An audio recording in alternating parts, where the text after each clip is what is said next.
Vždy, keď ideme jesť, mali by sme si položiť jednu otázku. Aby sme sa lepšie pochopili, vysvetlím najskôr kontext. Asi nikto nepochybuje o tom, že zdravie vlasov začína v našom tele. Vlasy sú okrem iného aj odrazom nášho trávenia a jedla, ktoré počas dňa skonzumujeme. Aj preto by sme si vždy, keď ideme jesť, mali položiť otázku. Prospeje toto jedlo mojim vlasom? Podporí ich rast a spomalí vypadávanie? Zvýši alebo zníži mastenie pokožky hlavy? Posilnia moje raňajky laktáciu, aby som mala dostatok výživy pre miminko a netvorilo sa mi materské mlieko na úkor výživy vlasov? Univerzálny jedálniček samozrejme neexistuje. Ak necítite po jedle príval energie, ale ťahá vás to skôr na gauč alebo ku káve so zákuskom, váš jedálniček nebude ideálny.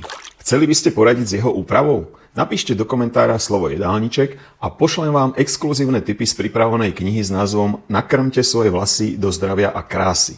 A kým druhú knihu dopíšem, prečítajte si prvú a sledujte aj ďalšie videá.